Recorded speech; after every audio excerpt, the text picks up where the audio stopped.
है उसके संबंध में ये प्रेस रिलीज उन्होंने किया है। ठीक है, क्या लिखा हुआ है?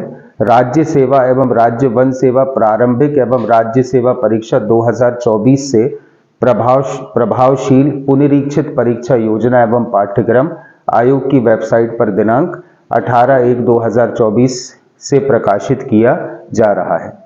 आ रही है बात समझ में? तो इन्होंने डेट पूरी मेंशन कर दी है कि कब से सिलेबस चेंज हुआ माना जाएगा, 18 जनवरी से। ठीक है, और कब से लागू होगा? 2024 की परीक्षाओं से, मतलब 2024, 2025 और आगामी अन्य पीएससी में यही सिलेबस आपका रहेगा। अभ्यर्थी परीक्षा योजना एवं पाठ्यक्रम आयोग की वेबसाइट से डाउनलोड कर सकते हैं। ठीक है, अब क्या है भाई? तो देखो भाई, प्रीलिम्स में उन्होंने कुछ भी ऐसा चेंज नहीं किया है। प्रीलिम्स का बिल्कुल वही है। राज्य सेवा प्रारंभिक परीक्षा वस्तुनिष्ठ प्रश्न ओएमआर शीट पर आधारित होंगे। ठीक है, राज्य सेवा मुख्य परीक्षा लिखित वर्णनात्मक होगी और फिर होगा साक्षात्कार। तो ये तीन पहलू जैसे होते थे वैसे ही होंगे। ठीक है, परिवर्तन किसमें किया गया है? परिवर्तन प्री और मेंस दोनों में हुआ है। ठीक है, अब क्या हुआ है तो ध्यान से देखना। यह परीक्षा मुख्य परीक्षा हेतु केवल पात्रता निर्धारित करने के रूप में ली जाती है। कौन सी? प्रीलिम्स की। प्रीलिम्स का सीधा मतलब क्या है? जो व्यक्ति करते हैं ना प्रीलिम्स प्रीलिम्स प्रीलिम्स, ठीक है, प्रीलिम्स सिर्फ काय के लिए बोल रहा है आयोग? मुख्य परीक्षा की पात्रता के लिए, इसके अलावा उसका कोई औचित्य नहीं है। इस परीक्षा में प्राप्त अंकों के आधार पर अभ्यर्थी का मुख्य परीक्षा हेतु योग्य घोषित किया जाता है। बस, मतलब मेरिट में प्रीलिम्स के मार्क्स नहीं जुड़ेंगे। अंतिम चयन सूची केवल मुख्य परीक्षा तथा साक्षात्कार में प्राप्त अंकों के आधार पर निर्मित की जाएगी। मतलब जो कुछ भी है तुम्हारा वो मेंस है। प्रीलिम्स बस निकला और तुम्हारी चटनी बनाई उनने काय की, ओएमआर की, और साइड में कर दी। ठीक है, लेकिन मेंस तक जाने के लिए तो प्रीलिम्स अनिवार्य है कि नहीं? और कट ऑफ देखो तुम कितनी पहुंच रही, 81। ठीक है, मात्र 4 लोगों का पता चला इनका हो गया, वो भी कब के? पुराने बच्चे जो लोग लगे रहे। ठीक है, जितने भी 75, 80 के आसपास लगे थे, ठीक है, नहीं हो पाया। ये होता है कंपटीशन की हाइट। ठीक है, और कंपटीशन निकलेगा तो सिर्फ काय से? मॉक से। नॉलेज तो जरूरी है ही, लेकिन नॉलेज के अतिरिक्त क्या जरूरी है? Mock test. ज्यादा से ज्यादा नंबर ऑफ ऑब्जेक्टिव्स लगाओ। नॉलेज तो हर व्यक्ति को रहता है मालूम। ऐसे ऐसे लोग भी हैं कि आप सिलेबस बताओ उसको, वो ओरली बता देगा कहां पर क्या क्या है। समझ रहे हो बात के लिए? लेकिन है ना, जब उसी व्यक्ति से आप ऑब्जेक्टिव दिलवाओ तो ऑब्जेक्टिव नहीं बन रहे उससे। ऑब्जेक्टिव आते हैं काय से? प्रैक्टिस से। इसलिए जितने जहां से ऑब्जेक्टिव लगा पा रहे हो उतने ऑब्जेक्टिव लगाओ। समझ रहे हो बात के लिए? ठीक है, प्रत्येक प्रश्न पर 2-2 अंक के होंगे। 100 प्रश्न होंगे, प्रत्येक प्रश्न की समय अवधि 2 घंटे होगी। ठीक है, ये तो तुम्हें मालूम ही है। ठीक है, एक क्वेश्चन जो है वो 2 अंक का होगा। 100 क्वेश्चन होंगे, टोटल मार्क्स 200 हो जाएंगे। जैसा था अभी वैसा ही है। बस परिवर्तन कहां हुआ है? तो परिवर्तन यहां हुआ है भाई,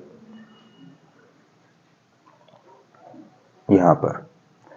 अभी क्या थी? यूनिट 1 रखे या कोई सिलेबस पुराना? निकालो जरा,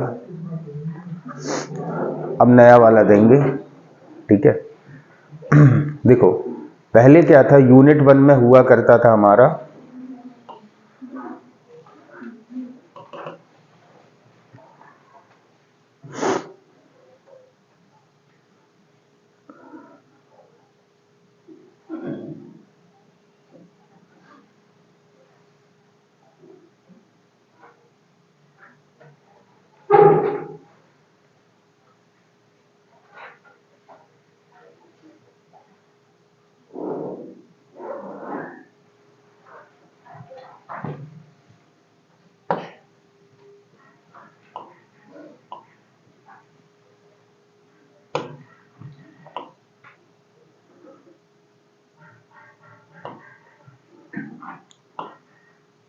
पहले यदि हम देखें तो हमारे यूनिट 1 में क्या होता था?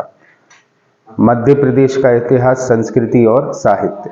अब क्या कर दिया इन्होंने? यूनिट 1 में भारत का इतिहास।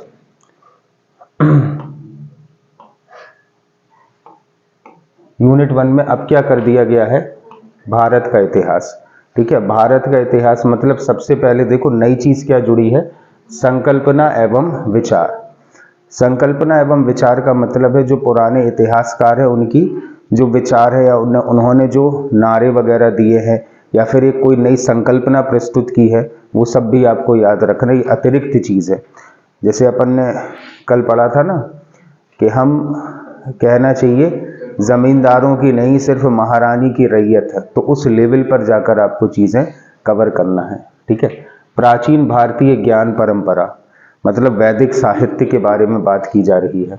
भारतवर्ष वेद उपनिषद आरण्यक ब्राह्मण ग्रंथ षड दर्शन स्मृतियां ऋत सभा समिति गणतंत्र वर्णाश्रम पुरुषार्थ ऋण संस्कार पंच महायज्ञ।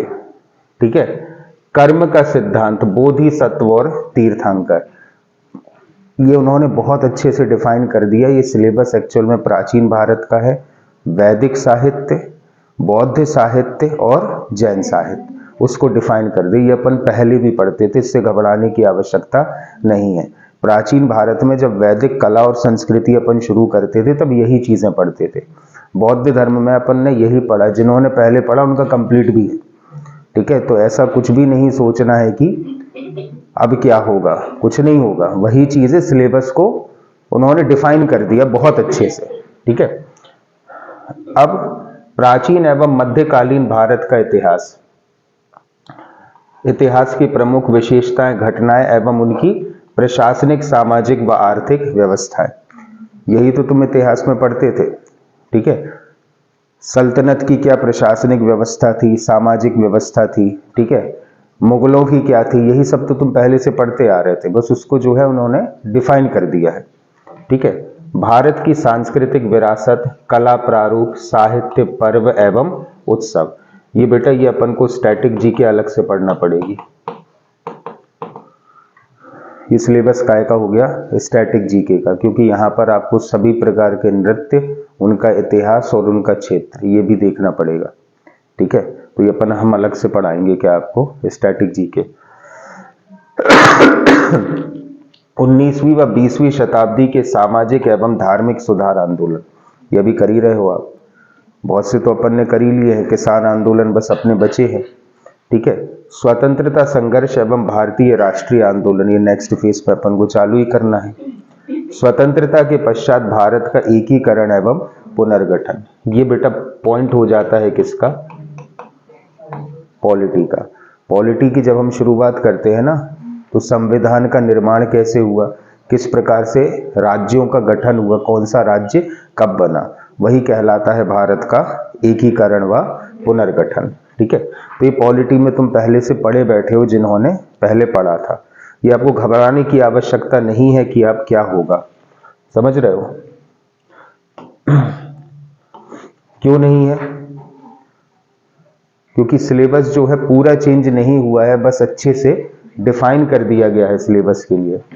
ठीक है, फिर है मध्य प्रदेश का इतिहास संस्कृति एवं साहित्य। ठीक है, ये भी वही चीज है जो पहले आप पढ़ रहे थे। ये यूनिट 1 हुआ करती थी, अब क्या हो गई है यूनिट 2। मध्य प्रदेश के इतिहास की महत्वपूर्ण घटना एवं प्रमुख राजवंश, अभी नेक्स्ट फेज में हमको चालू ही करना है क्या, मध्य प्रदेश का इतिहास। स्वतंत्रता आंदोलन में मध्य प्रदेश का योगदान। ठीक है, मध्य प्रदेश की प्रमुख कला एवं स्थापत्य कलाएं, ये पहले से ही पढ़ा रखा है। देखो यहाँ पे भी अलग से डिफाइंड है जनजातियां, मध्य प्रदेश की प्रमुख जनजातियां एवं उनकी बोलियां, वही सिलेबस है पुराना वाला कि नहीं। मध्य प्रदेश के प्रमुख त्योहार लोक संगीत लोक कलाएं एवं लोक साहित्य। फिर है मध्य प्रदेश के साहित्यकार और उनकी कृतियां। मध्य प्रदेश के प्रमुख धार्मिक सांस्कृतिक एवं पुरातात्विक पर्यटन स्थल, पढ़े हैं कि नहीं है। ठीक है, जिन्होंने नहीं पढ़े बिल्कुल मत घबराना, टाइम टू टाइम अपन पढ़ते जा रहे हैं। मध्य प्रदेश के विश्व धरोहर स्थल। ठीक है, मध्य प्रदेश की प्रमुख जनजातीय व्यक्तित्व, देखो ये पूरा का पूरा उनने यूनिट 1 कॉपी करके यहाँ पर पेस्ट कर दिया है। ठीक है, और अलग से फिर से डिफाइन किया इनको यूनिट 10 में। ठीक है, फिर अगर अपन बात करें, उन्होंने दिया जरूर है बेटा क्या, भारत का भूगोल, लेकिन भारत के भूगोल में टॉपिक्स तो इन्होंने शामिल किए हैं काय के, विश्व भूगोल के। क्योंकि तुम देखो यहाँ पर साफ साफ ये लोग लिख रहे हैं क्या, पर्वत, पहाड़ियां, पठार, नदियां और झीलें। कहाँ की? भारत की। लेकिन है ना, आपको विश्व तो पढ़ना ही पड़ेगा, बिना विश्व भूगोल पढ़े भारत का भूगोल आप नहीं कर पाओगे। तो ये बिल्कुल दिमाग से निकाल देना कि विश्व भूगोल नहीं है। विश्व भूगोल जब तक क्लियर नहीं होगा तब तक भारत का भूगोल क्लियर नहीं हो पाएगा। ठीक है। जलवायु घट, अब देखो तुम ये एल नीनो, बिना दक्षिण अमेरिका समझे तुम एल नीनो ला नीना कैसे कर लोगे, बताओ आप। ठीक है। दक्षिणी दोलन, पश्चिमी विक्षोभ, ये सब क्या है? वर्ल्ड ज्योग्राफी नहीं है तो क्या है? ठीक है। फिर जलवायु परिवर्तन के परिणाम, आपको पढ़नी पड़ेगी वर्ल्ड ज्योग्राफी, तो ऐसा मत करना। ठीक है। प्राकृतिक संसाधन, वन, खनिज और जल संसाधन। ठीक है। प्रमुख फसलें, खाद्य सुरक्षा, हरित क्रांति, दूसरी हरित क्रांति की रणनीतियां, ऊर्जा के पारंपरिक गैर पारंपरिक स्रोत, भारत के प्राकृतिक खतरे और आपदाएं, भारत में प्रमुख चक्रवात। ठीक है। ये थोड़ा सा इन्होंने अब जो है डिफाइन कर दिया है सही तरीके से। जनसंख्या वृद्धि, वितरण, घनत्व, ग्रामीण नगरीय प्रवास। ठीक है। तो इसको विशेष फोकस से अपन लोग पढ़ेंगे, ये नीचे वाले टॉपिक्स। ऊपर वाले तो अपन नॉर्मल ज्योग्राफी में करते ही हैं, इनको अपन विशेष फोकस में लेकर पढ़ेंगे। ठीक है। हाँ, आपदा प्रबंधन है। ठीक है। टेंशन मत लेना बिल्कुल भी। ठीक है। अब मध्य प्रदेश का भूगोल, ये तो चला ही रहा है। ठीक है। वनोपज, नदियां, कल ही पढ़ी थी वनोपज, तो वनोपज, पहाड़ियां और पठार, जलवायु, ऋतुएं, तापमान, वर्षा आदि। ठीक है। ये तो अपन पढ़ते ही हैं। ठीक है। प्राकृतिक संसाधन, मिट्टियां व खनिज संसाधन, प्रमुख फसलें, जल संसाधन, सिंचाई और सिंचाई परियोजनाएं, अभी खत्म किया हमने। ऊर्जा के पारंपरिक और गैर पारंपरिक स्रोत। ठीक है। मध्य प्रदेश के प्रमुख उद्योग, जनसंख्या वृद्धि, वितरण, घनत्व व नगरीकरण। ठीक है। तो वो भारत के परिप्रेक्ष्य में था, ये मध्य प्रदेश के परिप्रेक्ष्य में है। ठीक है। फिर है भाई उसके बाद मध्य प्रदेश की संवैधानिक व्यवस्था। अब मध्य प्रदेश की संवैधानिक व्यवस्था में यदि देखा जाए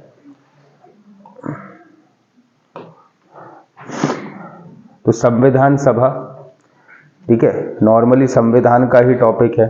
फिर संघीय कार्यपालिका, राष्ट्रपति एवं संसद।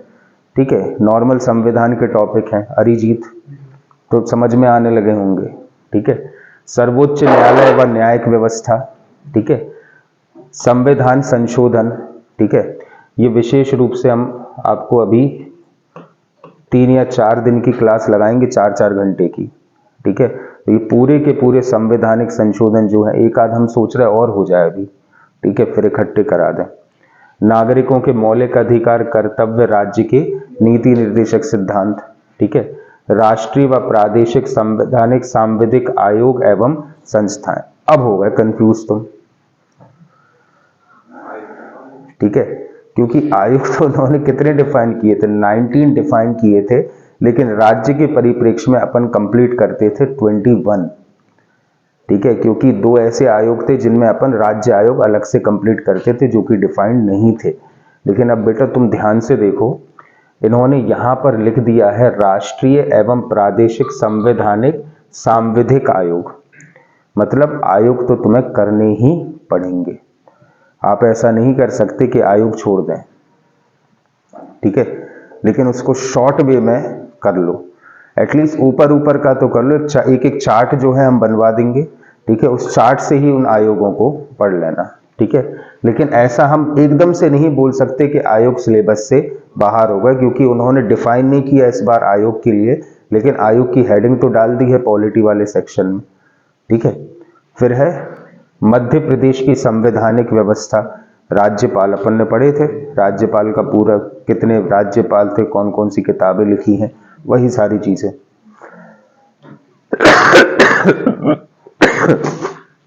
राज्यपाल, मंत्रिमंडल, वही चीज है जो अपन लोग पॉलिटी में पढ़ते हैं, वही सेम। विधानसभा और उच्च न्यायालय। मध्य प्रदेश में त्रिस्तरीय पंचायती राज नगरीय प्रशासन व्यवस्था। मध्य प्रदेश में सुशासन, ये एक न्यू चीज जो है तुमको मिल गई। सुशासन या अभिशासन व्यवस्था, ठीक है, ये हम अलग से करा देंगे आपको, ठीक है, पहले नहीं था ये, ठीक है, अब जुड़ गया है। तो देखो आप ऐसा नहीं कह सकते कि कुछ भी चेंज नहीं हुआ है, चेंजेस काफी ज्यादा हुए हैं, और जो चेंज वाले टॉपिक्स हैं उनसे ज्यादा क्वेश्चन आएंगे, ठीक है। अब मध्य प्रदेश, भारत एवं मध्य प्रदेश की अर्थव्यवस्था। तो भारतीय अर्थव्यवस्था में मध्य प्रदेश की वर्तमान स्थिति, ठीक है। तो यहां पर बेटा तुमको करने पड़ेंगे बहुत सारे आंकड़े, ठीक है। आंकड़े मतलब किससे रिलेटेड? करंट। अर्थात जो भी आप लोग करंट पढ़ते थे, ठीक है, उसमें अर्थशास्त्र वाला जो सेक्शन दिया रहता था वो तो छोड़ ही देते थे, ठीक है। अब वो कवर करना पड़ेगा, और Madhya Pradesh point of view से विशेष जो है आपको हाईलाइट दिखानी पड़ेगी, क्योंकि यहां पूछ लेंगे वो आपसे क्या? आंकड़े। जैसे किस फसल के उत्पादन में, ठीक है, कौन सा स्थान है मध्य प्रदेश का, ये तमाम सारी चीजें यहां पर आपसे पूछ ली जाएगी। खनिज के उत्पादन में कौन सा स्थान है वो। फिर मध्य प्रदेश की जनसंख्या व मानवीय संसाधनों का विकास, शिक्षा, स्वास्थ्य एवं कौशल, ठीक है। देखो ध्यान से, मध्य प्रदेश की जनसंख्या व मानवीय संसाधनों का विकास, शिक्षा, स्वास्थ्य एवं कौशल, ये एक चीज आपके लिए न्यू जुड़ गई है, समझ रहे हो बात के लिए। उसके बाद है सतत विकास लक्ष्यों में मध्य प्रदेश की प्रगति। यहां पे फिर से काम हो गया किसका? आंकड़ों का। फिर से जरूरी हो गए क्या? आंकड़े। मध्य प्रदेश में कृषि, उद्योग, एमएसएमई व अधोसंरचना का विकास। समझ रहे हो, मतलब वही है, करंट पर विशेष फोकस रखना है किसके? मध्य प्रदेश के। इसके बाद आत्मनिर्भर भारत, एक जिला एक उत्पाद, ठीक है, ये भी करंट है, ठीक है। हर एक जिले में कौन सा जिला कौन से उत्पाद के लिए फेमस है, वो सब आपको याद रखना है। नया जुड़ा है कि नहीं जुड़ा? ठीक है। मध्य प्रदेश में बौद्धिक संपदा अधिकार की प्रगति, ठीक है, मतलब कौन कौन सी चीजों को कहां कहां पर जीआई टैग मिला है, ठीक है। हालांकि है छोटा सा पोर्शन, जरा सा, एक क्लास का, लेकिन उन्होंने डिफाइन तो कर दिया है। तो इससे तुम्हें रणनीति बनाना है कि इस पे से क्वेश्चन आएगा, निश्चित है। भारतीय अर्थव्यवस्था की नवीन प्रवृत्तियां, ठीक है, मतलब कृषि के क्षेत्र में क्या है, उद्योग के क्षेत्र में क्या है, सेवा क्षेत्र में क्या है, प्राइमरी, सेकेंडरी और टर्शरी इकोनॉमी। ये तो अपन नॉर्मली जब भी अर्थव्यवस्था पढ़ते थे तब इसको कवर अप किया करते थे। वित्तीय संस्थाएं जैसे रिजर्व बैंक, वाणिज्यिक बैंक, सेबी, गैर बैंकिंग वित्तीय संस्थान, ये भी पुराना वाला सिलेबस है। भारत की विदेशी व्यापारिक नीति G20, अभी पढ़ा था G20 अपन ने करंट में, उस पर से हमने बोला भी था कि क्वेश्चन आएगा, ठीक है। सार्क और आसियान, ठीक है, इसलिए भैया तुम करंट नहीं मिस कर सकते, ठीक है। ये तुम लोगों का फेवरेट टॉपिक है, नहीं है? विज्ञान, पर्यावरण और स्वास्थ्य, अभी कर ही रहे हैं अपन ये टॉपिक, ठीक है। विज्ञान की प्रमुख शाखाओं का प्रारंभिक ज्ञान, ठीक है, इसका मतलब है पूरी फिजिक्स, केमिस्ट्री और बायोलॉजी, ठीक है। भारत के प्रमुख वैज्ञानिक संस्थान और उनकी उपलब्धियां, पहले था ये कि मेंस में था? प्रीलिम्स में था। उपग्रह एवं अंतरिक्ष प्रौद्योगिकी, हमारे ख्याल से ये तो नहीं था। अंतरिक्ष विज्ञान के क्षेत्र में भारत की उपलब्धियां, ठीक है। अभी पढ़े हैं अपन ने कुछ चीजें, क्या? चंद्रयान, आदित्य L1, ये सब चीजें इसमें आ जाएंगी, ठीक है। मानव शरीर संरचना, वही बायोलॉजी, ठीक है, ऊपर से लेकर नीचे तक, बाहर का और फिर इंटरनल हार्मोनल चीजें, मतलब ये बायोलॉजी का आपका टॉपिक हो गया। पोषण, आहार, पोषक तत्व और कुपोषण, ये भी बायोलॉजी है। आनुवांशिक रोग, सिकल सेल एनीमिया, कारण, प्रभाव, निदान और कार्यक्रम, ये आई थिंक न्यू है, क्योंकि मध्य प्रदेश में अभी देखो ना, मोदी ने सिकल सेल एनीमिया के लिए अपन ने योजना भी पढ़ी थी करंट की, वो भी आ जाएगी। पढ़ी थी, पीडीएफ भी शेयर करी थी हमने, वो भी आ जाएगी इसमें। स्वास्थ्य नीति एवं कार्यक्रम, संक्रामक रोग, उनकी रोकथाम और स्वास्थ्य सूचक, ठीक है। फिर सतत विकास की अवधारणा एवं एसडीजी, ठीक है। पर्यावरणीय कारक, पारिस्थितिकीय तंत्र और जैव विविधता, थोड़ा थोड़ा समझ में आ रहा होगा क्योंकि अभी चल रही हैं ये चीजें। प्रदूषण, प्राकृतिक आपदाएं और प्रबंधन। अभी जो पर्यावरण कर रहे हैं हम, पर्यावरण में अभी जैसे हमारा बायोम चल रहा है, बायोम वाला टॉपिक कंप्लीट होगा तो हम आपको करा देंगे, मतलब ये पर्यावरण वाला सेक्शन कंप्लीट होगा तो हम आपको करा देंगे पूरी आपदाएं। तो आपदाओं वाले सेक्शन से आप फ्री हो जाओगे, ठीक है। फिर यदि आप ध्यान से देखो तो यहां दिया हुआ है अंतर्राष्ट्रीय व राष्ट्रीय एवं मध्य प्रदेश की समसामयिक घटनाएं, ठीक है। अपन पढ़ ही रहे हैं ये चीजें, ठीक है। अंतर्राष्ट्रीय समसामयिक घटनाएं मतलब इंटरनेशनल लेवल, ये वही पुराना वाला है। राष्ट्रीय मतलब नेशनल की और मध्य प्रदेश की, ठीक है। इसके बाद सूचना एवं संचार प्रौद्योगिकी, ठीक है। कंप्यूटर का आधारभूत ज्ञान।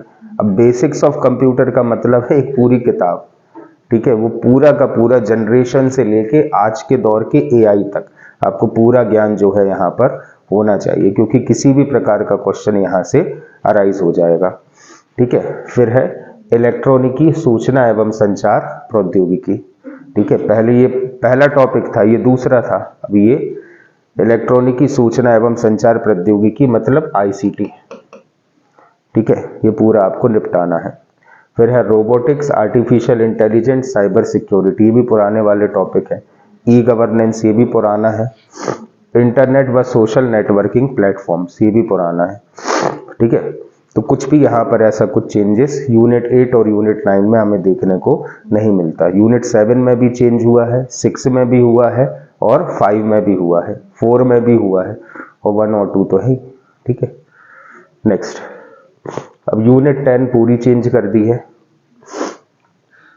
यूनिट 10 को यदि तुम देखो तो यह है मध्य प्रदेश की जनजातीय विरासत, लोक संस्कृति और लोक साहित्य, ठीक है।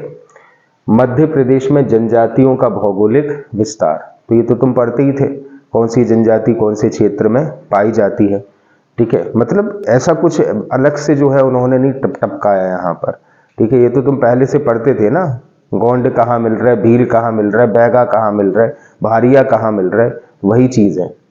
जनजातियों से संबंधित संवैधानिक प्रावधान, ये भी तुम्हें पढ़े पढ़ा है, ठीक है।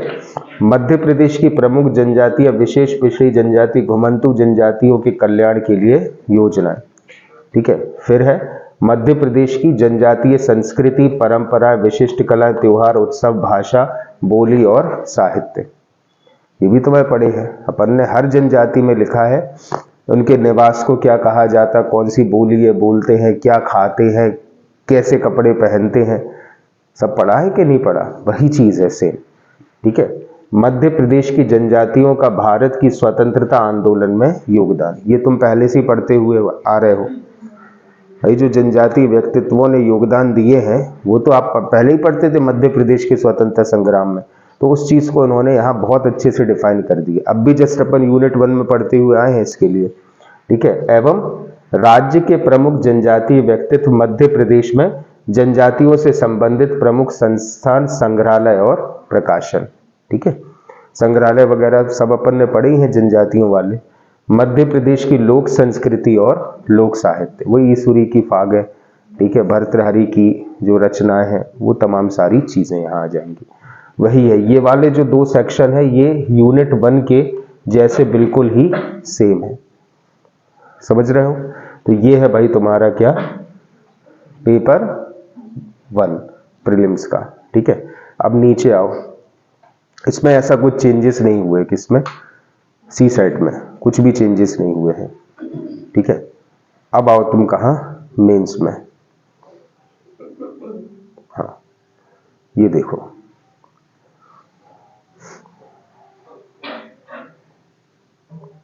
ये प्रीलिम से ज्यादा समझना ज्यादा जरूरी है मेंस को समझना।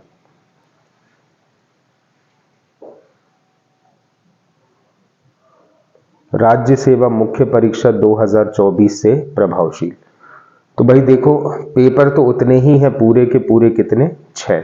और साफ साफ इन्होंने यहां डिफाइन किया है मेंस में कि कैसे होंगे, 6 वर्णात्मक प्रश्न पत्र होंगे और सभी प्रश्न पत्र अनिवार्य हैं। ठीक है, अब देखना, पहला जो प्रश्न पत्र है उसमें 2 चीजें हैं, इतिहास है और भूगोल है। 150 नंबर का इतिहास है और 150 नंबर का भूगोल है। टोटल अवधि दी हुई है 3 घंटे की, जिसको आप हिंदी और अंग्रेजी किसी भी माध्यम में दे सकते हो। द्वितीय प्रश्न पत्र है, ये राजनीति विज्ञान और समाजशास्त्र का है। ठीक है, 150 नंबर के है पेपर। ठीक है, 3 घंटे हिंदी व अंग्रेजी। तृतीय प्रश्न पत्र है अर्थशास्त्र, विज्ञान, तकनीकी एवं जन स्वास्थ्य। अभी दिख रहे होंगे हेडिंग, लेकिन अंदर चेंजेस किए हैं। ठीक है, ये भी 150 नंबर के हैं, 3 घंटे हिंदी व अंग्रेजी। पेपर 4 में चेंजेस तो ऐसा बहुत ज्यादा नहीं हुए हैं, लेकिन हाँ डिफाइंड जो है चीजें कर दी गई है। यह एथिक्स, दर्शन शास्त्र, मनोविज्ञान, लोक प्रशासन व केस स्टडीज पहले पार्ट में, और दूसरे पार्ट में उद्यमिता, प्रबंधन, व्यक्तित्व विकास एवं केस स्टडीज। ठीक है, 150 नंबर, 3 घंटे हिंदी एवं अंग्रेजी। ठीक है, उसके बाद सामान्य हिंदी व्याकरण 200 नंबर का, 2 घंटे। ठीक है, हिंदी व निबंध व प्रारूप लेखन, ये भी पहले ही जैसा है। ठीक है, 100 नंबर का, टाइम है 2.5 घंटे। ठीक है, टोटल जो मार्क्स हो रहे हैं अब वो हो रहे हैं कितने, 1500। टोटल मार्क्स कितने हो रहे हैं, 1500।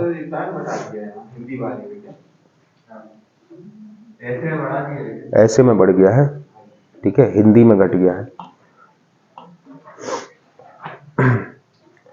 अब देखो, इंटरव्यू जो है वो कितने मार्क्स का हो गया, 185। मतलब टोटल जो तुम्हारी मेरिट बननी है एक्चुअल में, वो कितने मार्क्स की बननी है, 1685। प्रीलिम्स तो छोड़ दो तुम, वो तो निकला और भाड़ में गया। ठीक है, अब जो कुछ भी है तुम्हारा इस पर निर्भर करता है। ठीक है, अब ध्यान से देखना, सामान्य अध्ययन प्रथम, द्वितीय एवं तृतीय प्रश्न पत्र के दोनों खंड आ तथा बा में अभ्यर्थी द्वारा केवल हिंदी व अंग्रेजी भाषा में उत्तर लिखे जा सकेंगे। ठीक है, और उनका जो फॉर्मेट है वो कुछ इस प्रकार का रहेगा। ठीक है, देखो, अति लघु उत्तरीय प्रश्न कितने के हो गए, प्रश्नों की संख्या है 15। ठीक है, कितने नंबर के हो गए हैं, 2। ठीक है, कितने शब्दों में लिखना है तुम्हें, 20 शब्दों में। ठीक है, तो कितने के हो जाएंगे, 30 नंबर के। ठीक है, फिर 2 दूसरे नंबर पर लघु उत्तरीय प्रश्न, मतलब जो तुम्हें जो भी 5 मार्क्स में आते थे वो कितने आएंगे, 10। लेकिन कितने नंबर के कर दिए, 7 नहीं, प्रति प्रश्न अंक 7 नंबर के कर दिए। जो 5 नंबर के थे वो कर दिए अब 7 नंबर के। लेकिन कितने शब्दों में लिखना है, 60। वर्ड लिमिट भी बढ़ा दी है। ठीक है, और टोटल अंक कितने हो रहे हैं, 70। ठीक है, जो 11 मार्क्स के प्रश्न आते थे, ठीक है, उनकी संख्या अब कर दी है 5, लेकिन वो कितने के कर दिए, 10 के। 11 मार्क्स वाले हो गए कितने के, 10 मार्क्स के। शब्द उतने ही है भाई, 200 शब्दों में तुमको लिखना है। ये कितने हो रहे हैं, 50। इस प्रकार से एक सेक्शन के कितने अंक हो जाएंगे, 150। मतलब तुम्हें ध्यान में रखना है कि 2 नंबर वाले प्रश्न कितने आने हैं, 15, तो वो हो गए कितने, 30। ठीक है, उसके बाद 7 नंबर वाले प्रश्न आने हैं 10, वो हो गए कितने मार्क्स के, 70। और 5 क्वेश्चन आने हैं 10 नंबर के, वो हो गए कितने, 50। पहले वर्ड लिमिट, पहले जब 3 नंबर के आते थे तो शब्द सीमा कितनी थी, 10 या 2 लाइन। अब कितनी हो गई है, 20, 60 और 200 शब्द। क्लियर है इतना, चलो। अब फॉर्मेट देखो, वो वाला जो अपन ने फॉर्मेट देखा वो तो काम में आएगा किसमें, पहले, दूसरे और तीसरे, ठीक है। लेकिन जो फोर्थ क्वेश्चन, फोर्थ पेपर है हमारा, फोर्थ पेपर का फॉर्मेट थोड़ा सा अलग है। और फोर्थ पेपर का फॉर्मेट क्या है भाई, तो फोर्थ पेपर में भी जस्ट अभी देखा तुमने, 2 खंड है वहां पर, ठीक है। तो खंड ए और खंड बी केवल हिंदी अथवा अंग्रेजी भाषा में उत्तर लिखे जा सकेंगे, और उसका जो फॉर्मेट है वो ये है, अति लघु उत्तरीय 16 प्रश्न आएंगे। 1, 2 और 3 में कितने आ रहे थे, 15, इसमें कितने आ रहे हैं, 16, ठीक है। वही 2 नंबर का रहेगा, ठीक है। अधिकतम शब्द सीमा 20, तो टोटल कितने हो जाएंगे, 32। मतलब पार्ट ए और पार्ट बी दोनों में कितने कितने प्रश्न रहेंगे, 16-16, ठीक है। लघु उत्तरीय प्रश्न 8 रहेंगे, ये कितने नंबर के होंगे, 7, ठीक है। शब्द सीमा भी कितनी दी है, 60, कितने के हो जाएंगे वो, 56 के। दीर्घ उत्तरीय 4 प्रश्न रहेंगे, यहां पर है 11 मार्क्स, ठीक है, ये 11 मार्क्स के रहेंगे, ठीक है। अधिकतम शब्द सीमा 200, ये हो जाएंगे 44 नंबर के। एक केस स्टडी आएगी, ये अच्छी बात है कि एक आ रही है, ठीक है। कितने अंक की रहेगी, 18, ठीक है। तो ऐसे जो है एक पार्ट हो रहा है कितने का, 150। मतलब पेपर 4 के 2 पार्ट है, और दोनों पार्ट्स में लास्ट में एक एक केस स्टडी भी आएगी, जो कितने मार्क्स की रहेगी, 18, ठीक है। अब ध्यान से देखना, पंचम प्रश्न पत्र सामान्य हिंदी व्याकरण, ये तो ऑब्वियसली हिंदी में ही लिखा जाएगा, 200 नंबर का है और 2 घंटे का समय है, ठीक है। अब छठा प्रश्न पत्र क्या है, निबंध। और निबंध अगर बेटा तुम ध्यान से देखो तो इस पर से हम मेहनत करना जो है आपको अभी से चालू करना है निबंध लिखने में, ठीक है। नहीं तो सब कुछ होने के बाद व्यक्ति अटक जाता है कहाँ, निबंध में, ठीक है। तो देखो, पहला निबंध है कितने शब्दों का, 1000, कितने नंबर का है, 50, ठीक है। दूसरा निबंध है 500 शब्दों का, कितने मार्क्स का, 20। और तीसरा निबंध है 500 शब्दों का, 15 मार्क्स का। फिर आपको एक प्रतिवेदन लिखना है, ठीक है, 250 शब्दों में, कितने का, 15। ऐसे टोटल मार्क्स हो रहे हैं कितने, 100, ठीक है। तो ये चीजें आपको ध्यान में रखना है अपने, ठीक है। 3 निबंध लिखना है तुम्हें और एक प्रतिवेदन लिखना है, ठीक है। और इसमें राइटिंग स्पीड बहुत तेज चाहिए, और चाहे इंग्लिश मीडियम के हो या फिर हिंदी मीडियम के हो, ठीक है, आपको लिखना हिंदी में ही है, साफ साफ लिखा है, हिंदी माध्यम में ही होगा, ठीक है। इसीलिए हम हमेशा बोलते हैं इंग्लिश मीडियम वाले बच्चों से कि आप लोग हिंदी लिखने का प्रयास करो, ठीक है। बाकी तो 4 सब्जेक्ट तुम भले पढ़ लो, किसमें, इंग्लिश में, लेकिन आपको हिंदी तो इतनी तो आनी चाहिए कि आप फटाफट फटाफट लिख पाओ, ठीक है। अब पेपर 1 का जो इतिहास का पेपर 1 में कितने सब्जेक्ट हैं, तो इतिहास और भूगोल। अब जो इतिहास का टॉपिक है वो यही है जो तुम अभी पढ़ रहे हो, भारत के राजनीतिक, आर्थिक, सामाजिक, सांस्कृतिक इतिहास हड़प्पा सभ्यता से 10वीं शताब्दी, कोई चेंज नहीं किया, प्राचीन भारत इसको बोलते हैं। दूसरा है 11वीं से 18वीं शताब्दी तक भारत के राजनीतिक, आर्थिक, सामाजिक व सांस्कृतिक इतिहास, क्या बोलते हैं इसके लिए, मध्यकालीन भारत, ठीक है। फिर सल्तनत एवं मुगल शासक और उनका प्रशासन, मध्यकालीन संस्कृति का अभ्युदय, क्या है ये, मुगल, ठीक है। तो ये जो आपका इकाई 1 है वो बिल्कुल सेम है पहले के जैसा, जैसा पहले था वैसा ही है, ठीक है। क्या है ये, प्राचीन और मध्यकालीन, ठीक है। फॉर्मेट तुमने देख ही लिया, 2 नंबर है, 7 नंबर है और 11 नंबर है, ठीक है, सॉरी 10 नंबर है, ठीक है। अब यहां पर विशेष रूप से आपको ध्यान देना, इकाई 2 में प्रागैतिहासिक, आद्य ऐतिहासिक मध्य प्रदेश, पहले नहीं था ये, ठीक है, अभी जुड़ गया है, प्रागैतिहासिक व आद्य ऐतिहासिक मध्य प्रदेश। ये जो अपन लोग पढ़ते हैं ना, मध्य प्रदेश में विभिन्न स्थान, ठीक है, जैसे कौन सा, पहली बार पशुपालन वगैरह कहाँ हुआ था, उज्जैन के आसपास के प्रागैतिहासिक स्थल, ठीक है, वो सारे के सारे स्थल जो हैं आपको याद होना चाहिए। मध्य प्रदेश के प्रमुख राजवंश, ठीक है, गर्दभिल्ल वंश, नाग वंश, औलिकर वंश, परिव्राजक राजवंश, उच्च कल्प वंश, गुर्जर प्रतिहार, कलचुरी, चंदेल, परमार, तोमर, गोंड वंश, कच्छप घात वंश आदि। लग रहा होगा पढ़े पढ़ा है, सब बताएंगे, ठीक है। अभी चालू होंगे तो हम 1 आध घंटा खींच देंगे सिर्फ गर्दभिल्ल में। अभी अपन ये समझ लेते, फिर पढ़ने के टाइम पर उनको पढ़ लेंगे। ब्रिटिश शासन का भारतीय अर्थव्यवस्था एवं समाज पर प्रभाव, ये पढ़ ही रहे हो आप, आधुनिक भारतीय इतिहास, ठीक है। ब्रिटिश उपनिवेश के प्रति भारतीयों की प्रतिक्रिया, कृषक एवं जनजातियों का विद्रोह, अभी करके ये है तुमने। प्रथम स्वतंत्रता आंदोलन व संग्राम, मतलब 1857 की क्रांति। भारतीय पुनर्जागरण, वही राजा राम मोहन रॉय वाले, भारतीय पुनर्जागरण, राष्ट्रीय स्वतंत्रता आंदोलन एवं इसके नेतृत्वकर्ता, ठीक है।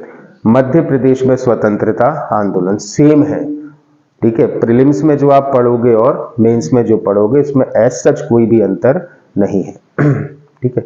अब क्या रहता है बेटा, जिसका सिलेबस यदि क्लियर है ना, तो उसकी 50% तैयारी मानी जाती है कि 50% उसने तो कवर कर लिया, क्योंकि उसको सिलेबस क्लियर है, ठीक है।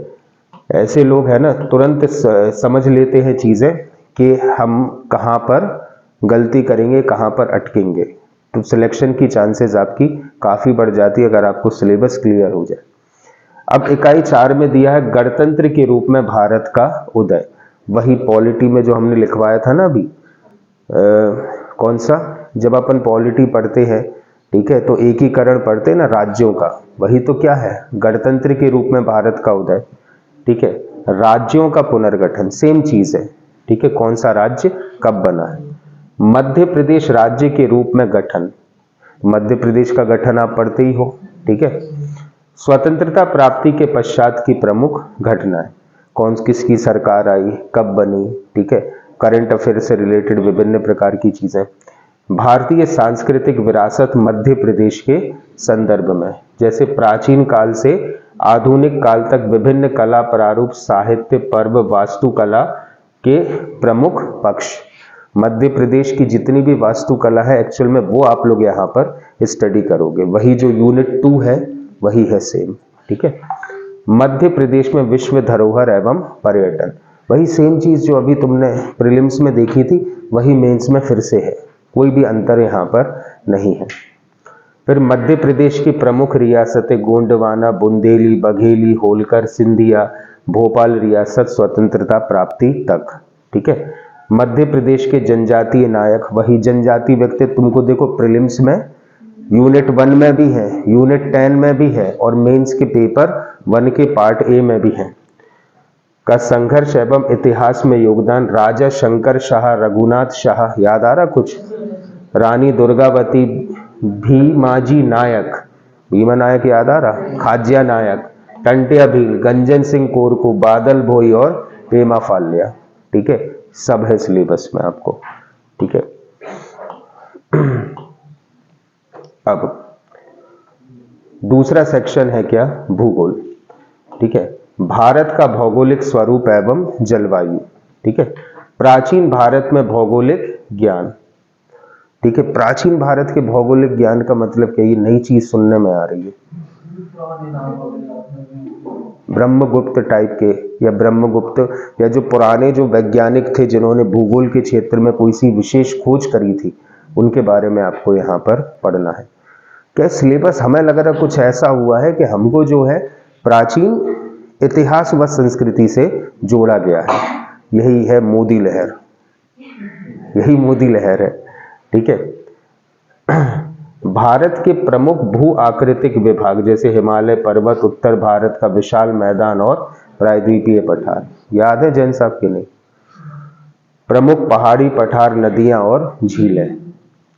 भारत की मिट्टियां, प्रकार और उसका वितरण, जलवायु, ऋतुएं, तापमान, वर्षा, मानसून की उत्पत्ति, ऊपरी वायु परिसंचरण, जेट स्ट्रीम्स आदि, ठीक है। याद आ रहा कुछ, जलवायु घटनाएं अल नीनो, ला नीना, दक्षिणी दोलन, पश्चिमी विक्षोभ, हिंद महासागर, द्विध्रुव, जलवायु परिवर्तन और परिणाम। सेम है प्रीलिम्स का और मेंस का। परिवर्तन दिख रहा?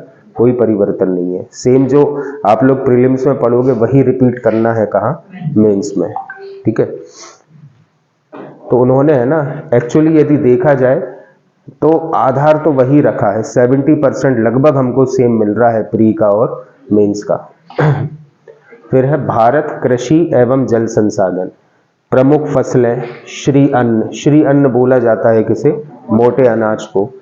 उनका उत्पादन और वितरण। ये भी हमारे ख्याल से नया कुछ जोड़ा है इनने, क्योंकि पहले सिर्फ कृषि डिफाइंड था, श्री अन्न वाला टॉपिक हमारे लिए नहीं था।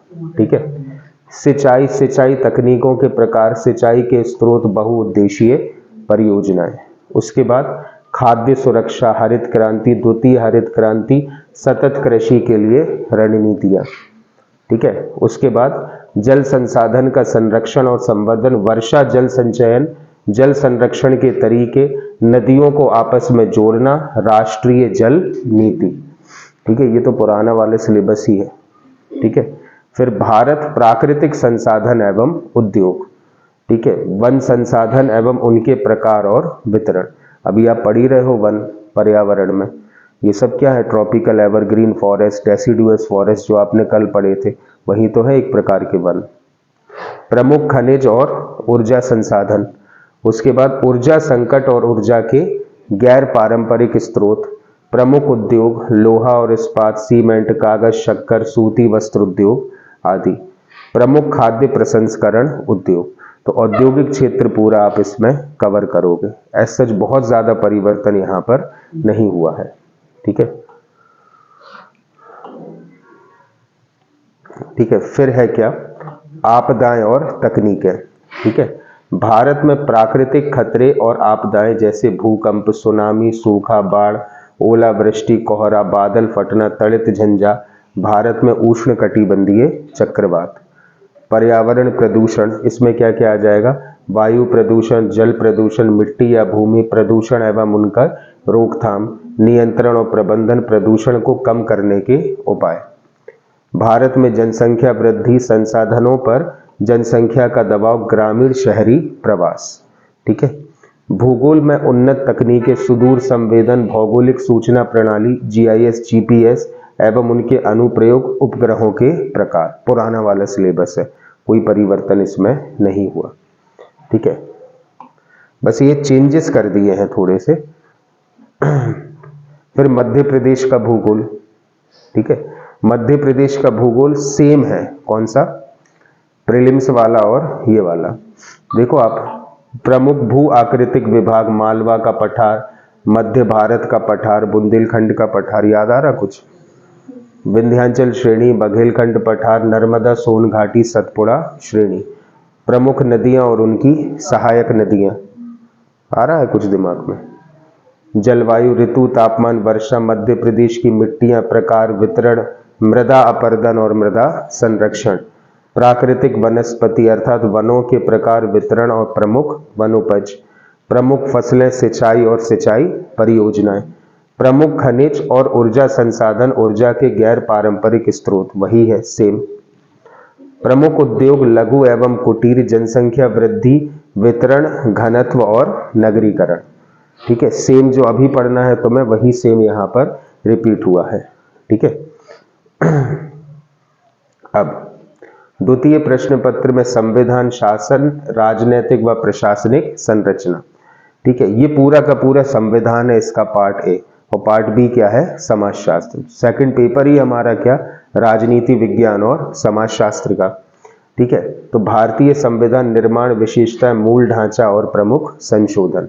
ये भी आप अभी पढ़ोगे तो वहां पर भी आपको पढ़ना ही पड़ेगा। ठीक है, उसके बाद वैचारिक तत्व, उद्देशिका, मूल अधिकार, मूल कर्तव्य, राज्य के नीति निर्देशक तत्व सेम है। ठीक है, संघवाद, केंद्र राज्य संबंध, ये प्रीलिम्स में नहीं है आपको, कहां पर है? मेंस में। उच्चतम न्यायालय, उच्च न्यायालय, न्यायिक पुनरावलोकन, न्यायिक सक्रियता, लोक अदालत और जनहित याचिका, ये अपन निपटा ही चुके हैं। पॉलिटी में पढ़ी थी ये सारी चीजें कि नहीं? ठीक है। फिर है भाई भारत निर्वाचन आयोग, नियंत्रक महालेखा परीक्षक, संघ लोक सेवा आयोग, मध्य प्रदेश लोक सेवा आयोग और नीति आयोग।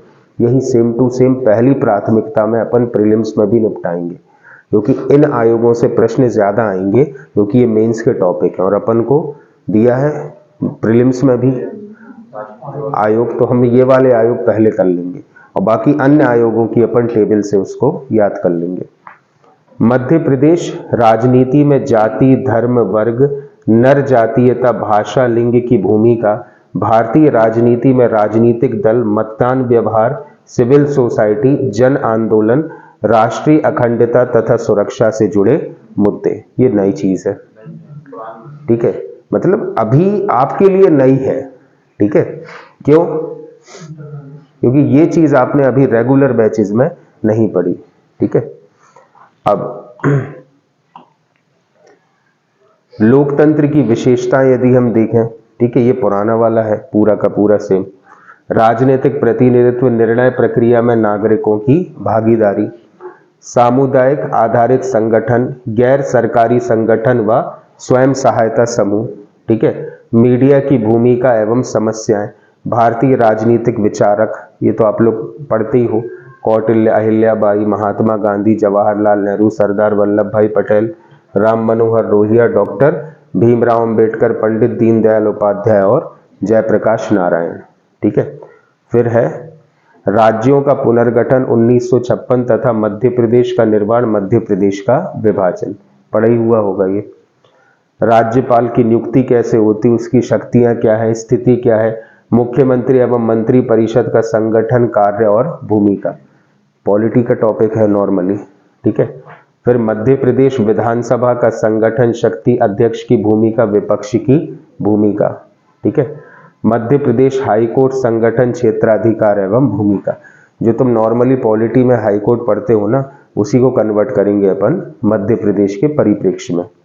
जवाबदेही एवं अधिकार, प्रतिस्पर्धा आयोग, अनुसूचित जाति आयोग, अनुसूचित जनजाति आयोग, पिछड़ा वर्ग आयोग, केंद्रीय सतर्कता, मानव अधिकार, सूचना आयोग, उपभोक्ता फोरम, बाल आयोग, महिला आयोग, सब अभी भी कवर करेंगे, क्योंकि वो आयोग तो एटलीस्ट कर ही लो जो आपको मेंस में डिफाइंड है, उससे प्रश्न आ जाएंगे कहाँ, प्रीलिम्स में, ठीक है।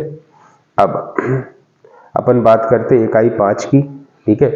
पेपर 2 के पार्ट 1 की इकाई 5, राजनीति में क्या है, मध्य प्रदेश का प्रशासन, सचिवालय क्या होता है भाई, मुख्य सचिव क्या होता है, सचिव तथा आयुक्त, मध्य प्रदेश में जिला प्रशासन, जिलाधीश की भूमिका आदि क्या होती है। मध्य प्रदेश में ग्रामीण स्थानीय स्वशासन कैसे चलता है, पंचायती राज संगठन एवं शक्तियां, शहरी स्थानीय स्वशासन, संगठन एवं शक्तियां, स्थानीय स्वशासन में वित्त, नौकरशाही एवं स्वायत्तता का महत्व, ठीक है। मध्य प्रदेश में राजनीतिक परिदृश्य, जनजातीय, पिछड़े व वंचित वर्ग का उत्थान एवं नक्सली समस्या से जुड़े मुद्दे, था ये पहले, ठीक है, ये जुड़ गया नया।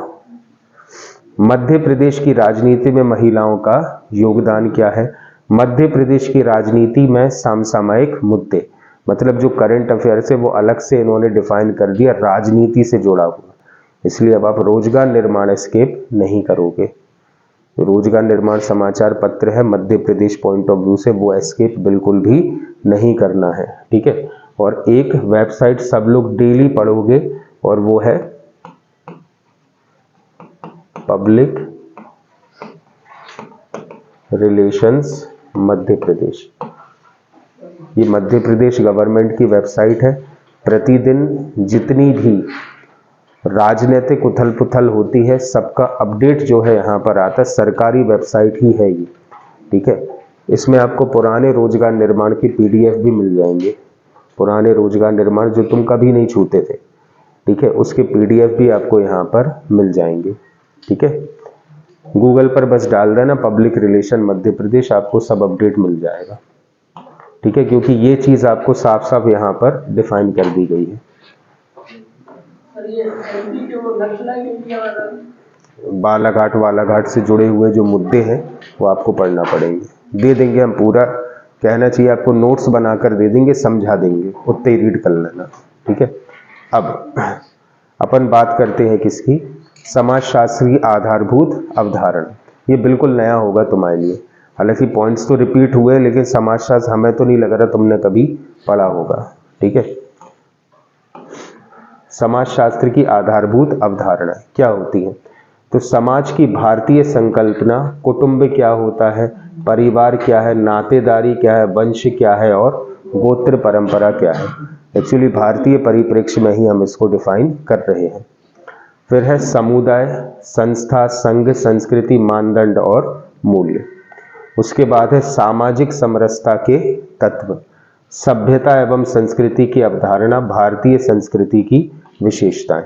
ठीक है, आपको लग जरूर रहा होगा कि बहुत बड़ी बड़ी चीजें हैं, जरा जरा सी चीजें हैं, एक बार समझ लोगे तो आराम से बनने लगेगी।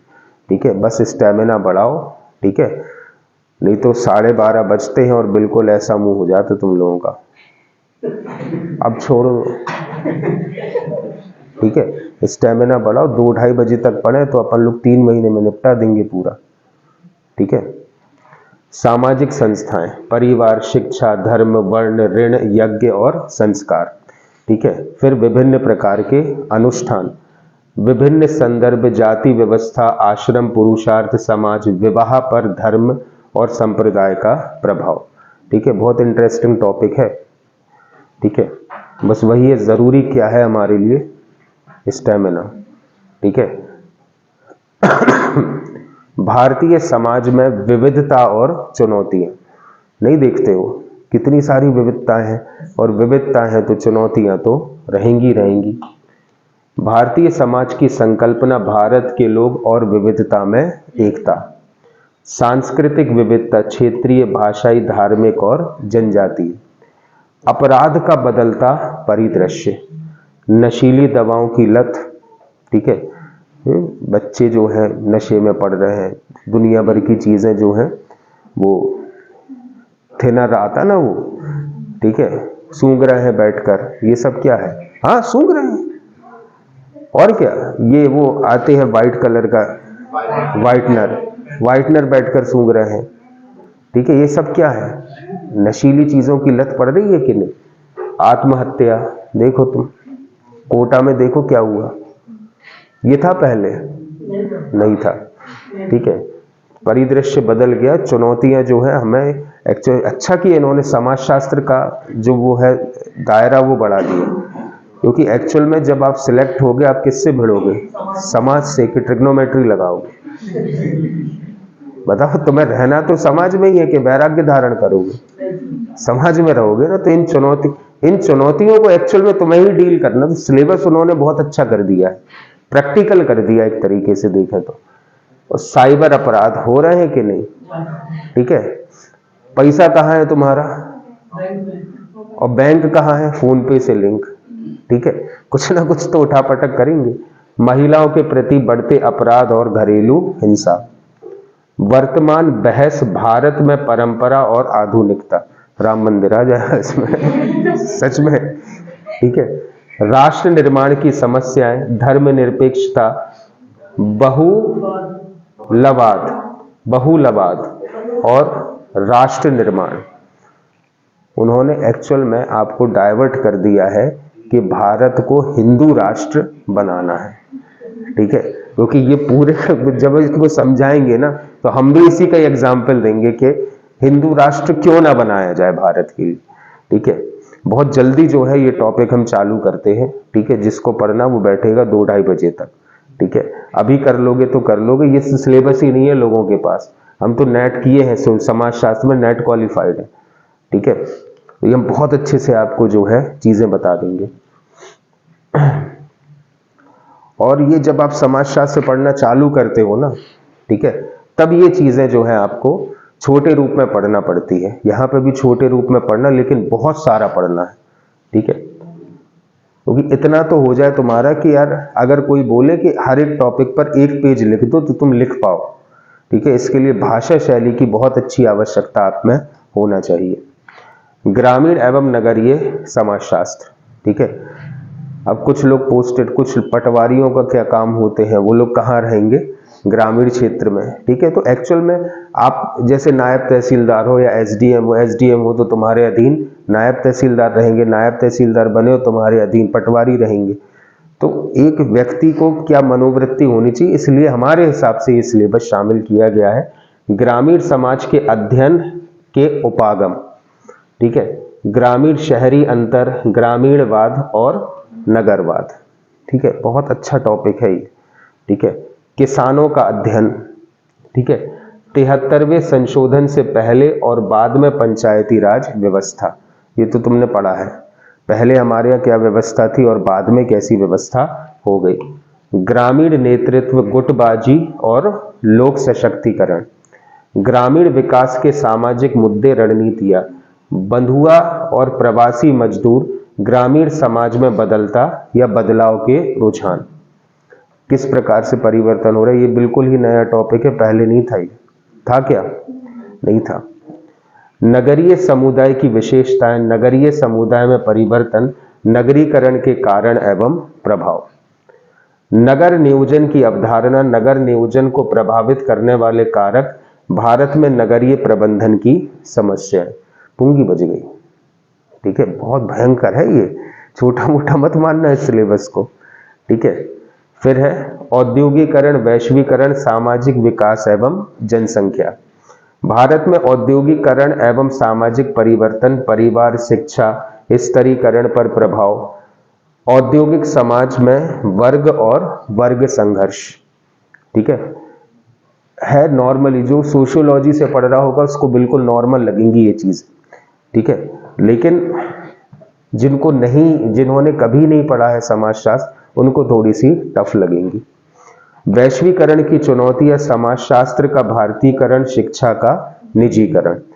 जैसे अब शिक्षा का निजीकरण है तो क्या क्या दिक्कतें जा रही हैं अभिभावकों को, क्योंकि आए दिन क्या हो रहा है, प्रैक्टिकल है बिल्कुल।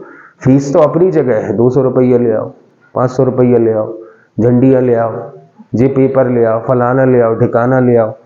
फिर शिक्षा के निजीकरण में कहना चाहिए, जैसे अपन ने जब पढ़ाई करी, मतलब तुम्हारा नहीं मालूम, हमें अपना बता रहे, एक पेंसिल बॉक्स मिला 6वीं तक, वही चलाया 12वीं तक। आजकल के बच्चे हर साल, हर 10 दिन 15 दिन में नया पेंसिल बॉक्स, नई बोतल, नए जूते, ठीक है नया टिफिन, क्योंकि वो तो घुमा के ही आना है, ठीक है। तो ये सब क्या है, शिक्षा के निजीकरण का परिणाम है। और अगर ऐसा नहीं हो तो मार्केट भी नहीं चलेगा, ये भी एक चीज है। अगर ऐसा नहीं हो तो मार्केट का संचालन भी नहीं होगा, मार्केट संचालित नहीं हुआ तो रोजगार नहीं मिलेंगे, ठीक है। तो कहीं ना कहीं आपके समाज में क्या रीति है वो निर्धारित करती है कि आपके क्षेत्र का मार्केट कैसे चलना है, ठीक है। सामाजिक संरचना और विकास, ठीक है, सुविधा प्रदाता, अवरोधक, विकास और सामाजिक आर्थिक असमानता। असमानता है हमारे यहाँ की नहीं, सामाजिक असमानताएं भी हैं। और चूंकि सामाजिक, अभी यही तो बता रहे थे हम, सामाजिक असमानता है, इसीलिए आर्थिक असमानता भी हमें यहाँ पर देखने को मिलती है, क्योंकि समाज निर्धारित होता है व्यक्ति विशेष की सोच से, ठीक है।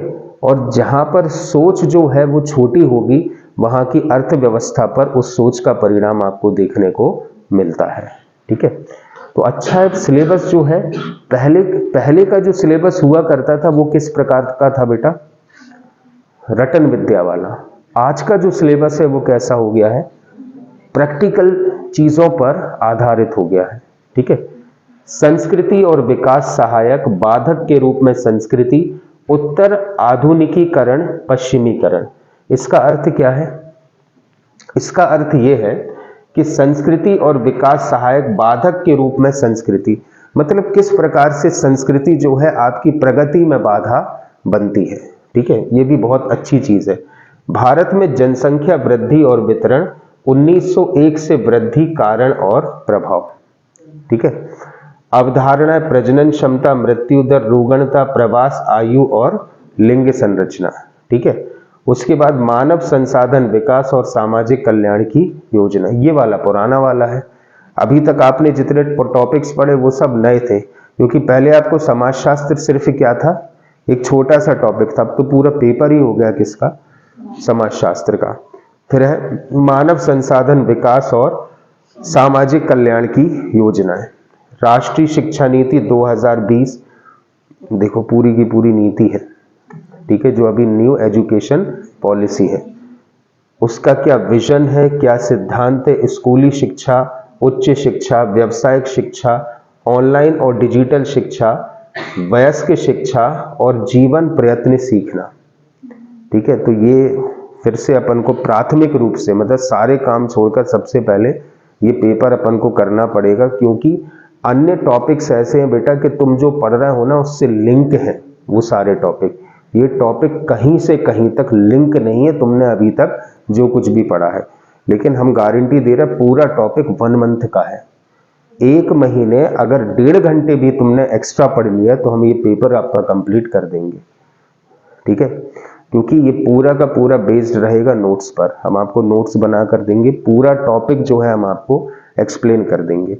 बस ये है तुमको 1 महीने ईमानदारी से ज्यादा मेहनत कर लेना है, क्योंकि बाकी टॉपिक ऐसे कि आप कहीं ना कहीं से लिंक करके उसको कवर कर लोगे, इसमें दिक्कत जा सकती है। ठीक है, सामाजिक वर्गों और उनके कल्याण कार्यक्रमों से संबंधित मुद्दे, वरिष्ठ नागरिक, बच्चे, महिलाएं, विशेषकर प्राप्त वर्ग और विकासात्मक परियोजनाओं से उत्पन्न विस्थापित समूह, बालिकाओं की शिक्षा से जुड़े मुद्दे। सामुदायिक विकास कार्यक्रम, विस्तार शिक्षा, पंचायती राज, सामुदायिक विकास में गैर सरकारी संगठन की भूमिका।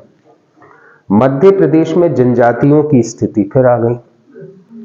ठीक है, सामाजिक संरचना, रीति रिवाज, जनजातियों में विश्वास, विवाह, रिश्तेदारी, धार्मिक विश्वास, परंपराएं, त्योहार और उत्सव, सेम वही सेम चीज है। ठीक है, मध्य प्रदेश की लोक संस्कृति वही सेम। यूनिट 10 में भी यही टॉपिक है, यूनिट 1 में भी यही टॉपिक है और मेंस में भी यही सेम टॉपिक है। ठीक है, अब थर्ड, अर्थशास्त्र, ये भी बदला है। ठीक है, भारतीय अर्थव्यवस्था की प्रमुख विशेषताएं, ठीक है, सेम है। ठीक है, विकसित भारत 2047, ठीक है, ये नई चीज है। 2047 जो विजन है मोदी जी का वो है, आ गई यहां पर। प्रभाव दिख रहा है सिलेबस में मोहन यादव का। ठीक है, कृषि, उद्योग और सेवा क्षेत्र का क्षेत्रीय योगदान वही है, सेम चीज। राष्ट्रीय आय के विभिन्न अवधारणाएं सेम है। प्रमुख फसल और फसल का पैटर्न। चुनौतियां, घटती उत्पादकता, किसान संकट और मौसम पर निर्भरता।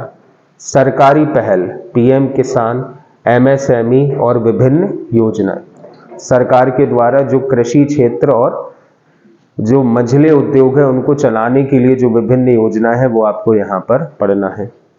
कृषि मूल्य नीति, विपणन और वित्त। फिर है मूल्य वर्धन के लिए कृषि स्टार्टअप और कृषि प्रसंस्करण। भारत में औद्योगिक नीति और औद्योगिक विकास। विनिर्माण और अधोसंरचना, मेक इन इंडिया अधोसंरचना एवं परियोजना।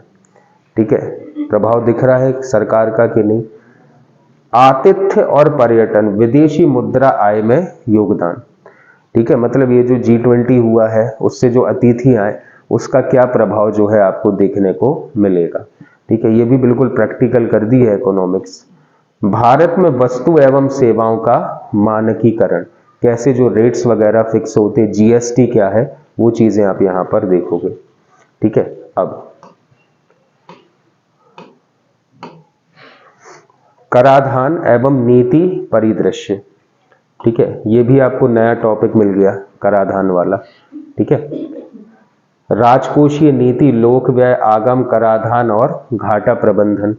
मौद्रिक नीति और भारत में वित्तीय समावेशन। अनौपचारिक अर्थव्यवस्था पर नगद लेन देन का प्रभाव। खाद्य सुरक्षा एवं लोक वितरण प्रणाली। गरीबी, बेरोजगारी और क्षेत्रीय असंतुलन। भारत का विदेशी व्यापार, मूल्य संरचना और दिशा। निर्यात प्रोत्साहन, आयात प्रतिस्थापन और विदेशी पूंजी। आयात और निर्यात और विदेशी पूंजी का क्या है वो चीजें। अंतर्राष्ट्रीय वित्तीय संसाधनों की भूमिका, आईएमएफ, विश्व बैंक, एडीबी और डब्ल्यूटीओ। ठीक है, ये पहले भी था और अब भी है। मध्य प्रदेश की अर्थव्यवस्था का अवलोकन। ठीक है, कैसे? तो मध्य प्रदेश राज्य घरेलू उत्पाद और प्रति व्यक्ति आय में समृद्धि, आत्मनिर्भर मध्य प्रदेश, एक जिला एक उत्पाद। ठीक है, प्रमुख फसलें और फसल पैटर्न और कृषि जोत, खाद्य सुरक्षा, वितरण प्रणाली और भंडारण, उद्यानिकी, पशुधन, डेयरी और मत्स्य पालन। ठीक है, तो ये चीजें भी इसमें शामिल हैं मध्य प्रदेश के परिप्रेक्ष्य से। साथ ही साथ है औद्योगिक क्षेत्र की स्थिति। ठीक है, कहाँ की? मध्य प्रदेश की अधोसंरचना का विकास, एमएसएमई और पारंपरिक उद्योग का विकास और समर्थन मध्य प्रदेश में। मध्य प्रदेश में ग्रामीण शहरी विकास, जनजातीय अर्थव्यवस्था, कृषि पद्धति, प्रमुख वनोपज, हस्तशिल्प व हाट बाजार। ठीक है, पर्यटन, व्यापार और निवेश प्रोत्साहन। बदल गया कि नहीं? बिल्कुल बदल गया, ये चीजें पहले नहीं थी। मध्य प्रदेश में सामाजिक एवं आर्थिक विकास। पूरा पेपर आई थिंक डाइवर्ट कर दिया है किसकी तरफ? मध्य प्रदेश की तरफ।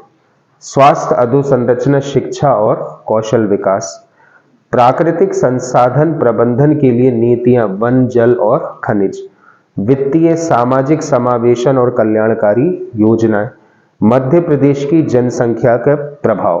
ठीक है, मानव संसाधन की उत्पादकता और रोजगार, मध्य प्रदेश में बौद्धिक संपदा अधिकार की प्रगति, राज्य का राजस्व, व्यय, ऋण और राजकोषीय अनुशासन।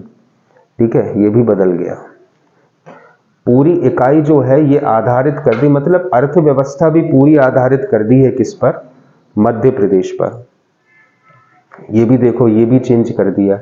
सांख्यिकीय डेटा विश्लेषण और प्रायिकता। ठीक है, स्टैटिस्टिक्स और प्रोबेबिलिटी साथ में कर दी है। समंक संकलन की विधियां। ठीक है, माध्य, माध्यिका और बहुलक गणना और व्याख्याएं, ये था अभी। ठीक है, डेटा विश्लेषण के प्रकार, वर्णात्मक बनाम अनुमानात्मक प्रतिचयन की विधियां, डेटा प्रस्तुति की तकनीक, टेबल, चार्ट और ग्राफ, प्रायिकता की बुनियादी अवधारणा। जो प्रोबेबिलिटी अपन पढ़ते ना मैथ्स में, वही चीज यहां पर शामिल है। ठीक है, तो ये चीजें किस में जाएंगी? आपकी इकोनॉमिक्स में शामिल है भाई। क्या? डेटा विश्लेषण और प्रायिकता। ठीक है, अब सामान्य विज्ञान। ठीक है, सामान्य विज्ञान में ये चीजें वही है जो तुम पढ़ते हुए आए हो। ठीक है, क्या? विज्ञान के साधारण अनुप्रयोग। ठीक है, बायोलॉजी वाला सिलेबस हो गया ये। सूक्ष्म जीव संरचना, प्रकार व जैविक कृषि।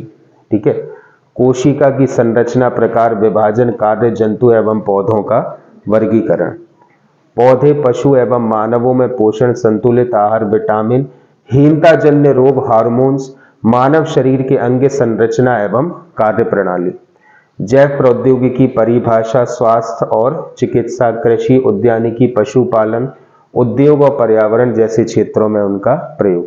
मतलब पूरी की पूरी आपकी बायोटेक्नोलॉजी यहां पर दी हुई है। उसके बाद इथनोबायोलॉजी के अनुप्रयोग। ठीक है, नया टॉपिक है कि नहीं? ठीक है, मैं प्रीलिम से कहीं कोई भी इसका लिंक नहीं है। प्राचीन समय में आर्यभट्ट, वराहमिहिर, ब्रह्मगुप्त, भास्कर प्रथम द्वितीय द्वारा खगोल शास्त्र में योगदान। यही चीज आपको कहना चाहिए कि पेपर 1 में भी है और यही पेपर 3 में भी है। प्राचीन एवं आधुनिक भारतीय वेधशाला से संबंधित प्रारंभिक जानकारी। कहां कहां पर वेधशालाएं होती थी, कैसे जो है विज्ञान का संचालन प्राचीन काल में उस युग में किया जाता था। बौद्धिक संपदा के अधिकार एवं पेटेंट, ट्रिप्स और ट्रिम्स। ठीक है, इतना ही है आपको विज्ञान। ठीक है, मतलब पीएससी की तैयारी आप पहले जैसी नहीं कर सकते। ठीक है, ये याद रखना। जो मेंस को लेकर नहीं चलेगा साथ में, उसकी तैयारी नहीं हो पाएगी। ठीक है, अभी तो जैसे कहना चाहिए लोग बाग पहला पेपर देकर छोड़ देते थे कि हमारे बस का नहीं है। अब तो पहला पेपर भी नहीं दे पाओगे, ठीक है, क्योंकि ये बहुत आसान आप नहीं कह सकते कि बहुत आसान सिलेबस कर दिया है। सिलेबस जो है वाकई में कहने का मतलब है कि टफ कर दिया है। जैसे पहले नहीं, उड़ती चिड़िया में लट्ठ दी और निकल गया, अब नहीं होगा ऐसा। ठीक है, अब तो कहना चाहिए कि जो पढ़ रहा है वाकई में उसका निकलेगा। ठीक है, कंप्यूटर विज्ञान, कंप्यूटर के प्रकार, विशेषता एवं पीढ़ियां, वही यूनिट 9 में जो आपको पढ़ना है। Memory, input output device, storage device, software hardware, operating system, Windows, Microsoft office और उनके प्रयोग। कंप्यूटर की भाषाओं का सामान्य ज्ञान, ट्रांसलेटर, इंटरप्रेटर तथा assembler. Internet, email, social media, e governance, कृत्रिम बुद्धिमत्ता, क्लाउड कंप्यूटिंग, विभिन्न उपयोग, पोर्टल, वेबसाइट और वेब पेजेस। यूनिट 9 में जो पढ़ रहे हो वही सेम है। ठीक है, गणितीय विज्ञान, क्वांटिटेटिव एप्टीट्यूड है भाई, निकाला नहीं है, अलग से चीजें शामिल कर ली, पुरानी चीजें नहीं हटी हैं, याद रखना।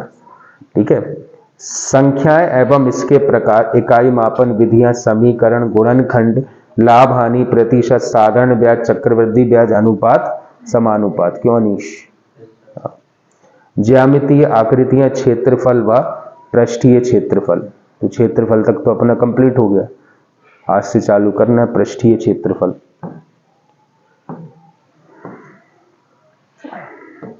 अब इकाई 3 हट बोल रहे थे, इनको हटा देंगे। ठीक है उनको तो शामिल ही रखा है। आयुष, आयुर्वेद, योग, प्राकृतिक चिकित्सा, यूनानी सिद्धा, सेवा, रिगपा, होम्योपैथी चिकित्सा पद्धतियों के मूल सिद्धांत। फिर है one nation one health system policy 2030, ये नहीं था पहले।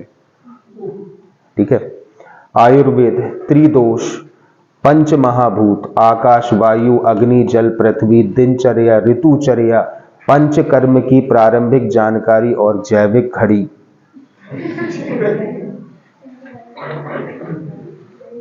पढ़ते पढ़ते मालूम स्वक बाल जो है हाथ में आ गए। केंद्र, राज्य, जिला एवं ग्राम स्तर पर आयुष सहित स्वास्थ्य प्रशासन, राष्ट्रीय स्वास्थ्य नीति एवं इसमें आयुर्वेद का क्षेत्र। योग, पंचकोश सिद्धांत, अष्टांग योग, षटकर्म, मुद्रा की प्रारंभिक जानकारी, प्राकृतिक चिकित्सा, मिट्टी चिकित्सा, धूप सेवन, जल चिकित्सा एवं चिकित्सकीय प्रभाव एवं प्रकार। षोडश संस्कार, 16 संस्कारों में नामकरण, निष्क्रमण, कर्ण वेद आदि का सामान्य ज्ञान एवं इनका वैज्ञानिक महत्व। ठीक है,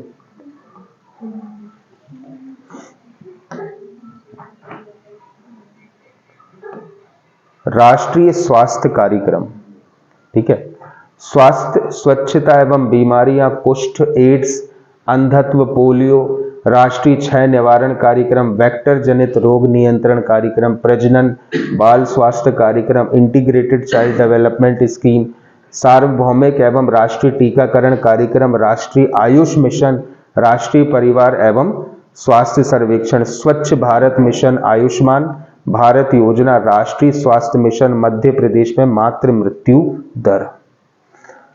विभिन्न बायोमार्कर्स जैसे हेमेटोलॉजी, बायोकेमिस्ट्री, सीरोलॉजी, सामान्य स्तर की जानकारियां। प्राथमिक स्वास्थ्य देखभाल क्या होती है? तो भाई प्राथमिक स्वास्थ्य देखभाल का सिद्धांत क्या है, तत्व क्या है? स्वास्थ्य देखभाल का स्तर, उपकेंद्र, ग्राम स्तर और प्राथमिक स्वास्थ्य देखभाल की संरचना, प्राथमिक स्वास्थ्य देखभाल केंद्र, सामुदायिक स्वास्थ्य केंद्र और ग्रामीण चिकित्सालयों के स्तर। ठीक है, अब भारतीय परंपरा और संस्कृति में पर्यावरण की अवधारणा। जन पदोध्वंस, वायु, जल, देश, काल की विकृतियां, मानव गतिविधियों का पर्यावरण पर प्रभाव, पर्यावरण से संबंधित नैतिकता के मूल्य, जैव विविधता, पर्यावरण प्रदूषण, जलवायु परिवर्तन, लुप्त प्राय एवं विलुप्त प्राय प्रजातियां।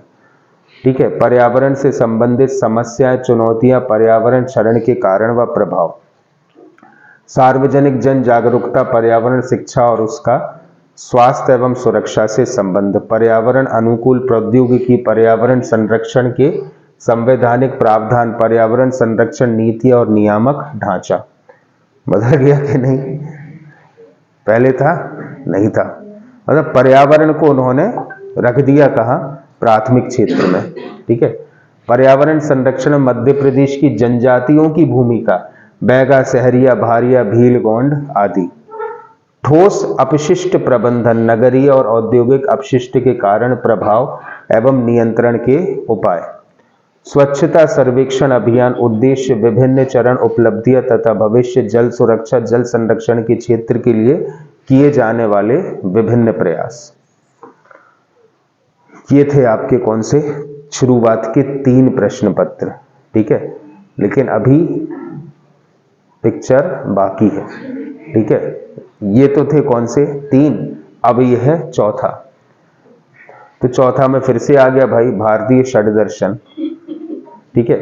सुकरात, प्लेटो, अरस्तु, महावीर, बुद्ध, आचार्य शंकर, चारवाक्य, भर्तृहरि, गुरु नानक, कबीर, तुलसीदास, संत रविदास, रविंद्रनाथ टैगोर, राजा राम मोहन रॉय, देवी अहिल्याबाई और Savitri by Phule, Swami Dayanand Saraswati, Swami Vivekananda, Maharshi Arvind, Sarvepalli Radhakrishnan, doctor Bhimrao Ambedkar और पंडित दीनदयाल उपाध्याय। सेम है। ठीक है। इसमें परिवर्तन नहीं हुआ। राष्ट्रीय निर्माण की नैतिक अवधारणाएं, यहां पर थोड़ा सा देखने को मिल रहा है। राष्ट्र की अवधारणा, शक्ति एवं घटक, ये चेंज है। राष्ट्रीय सुरक्षा, हित एवं चरित्र।